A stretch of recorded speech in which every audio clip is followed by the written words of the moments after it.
অন্যদিকে জ্বালিয়ে দেওয়া হয়েছে একটি মসজিদ। ধোঁয়ার গন্ধে ভারী বাতাস, আতঙ্কে থমকে থাকা মানুষ। এই দৃশ্যই বলে দিচ্ছিল বিক্ষোভ আর সীমাবদ্ধ নেই শুধুই স্লোগানে। এই অস্থিরতার শিকড় অনেক গভীরে। 2023 সালের ডিসেম্বরে শুরু হওয়া ইরানের অর্থনৈতিক বিক্ষোভ সাম্প্রতিক সপ্তাহগুলোতে হয়েছে আরও তীব্র। পশ্চিমা নিষেধাজ্ঞার চাপে দেশটির অর্থনীতি নড়বড়ে। মার্কিন ডলারের বিপরীতে ইরানি রিয়ালের মূল্য পড়ে যাওয়ায় বেড়েছে নিত্যপণ্যের দাম। ক্ষোভ জমেছে রাস্তায়।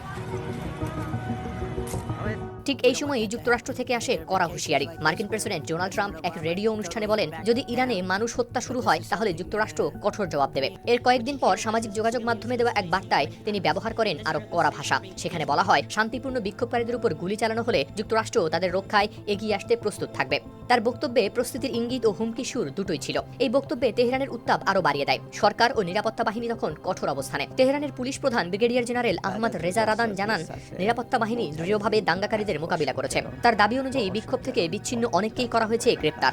সরকারি ভাষ্যে বলা হয়, এই আন্দোলন সারা দেশ জুড়ে নয়, বিক্ষোভকারীদের দাবির বিষয়ে পদক্ষেপ নেওয়া হচ্ছে বলেও দাবি করা হয়। একই সঙ্গে অভিযোগ তোলা হয়, দেশের অর্থনৈতিক দুরবস্থাকে শত্রুপক্ষ ব্যবহার করছে নিজেদের স্বার্থে। সরকার মনে করছে এই অস্থিরতা কেবল অভ্যন্তরীণ নয়, এর পেছনে রয়েছে বাইরের প্ররোচনাও।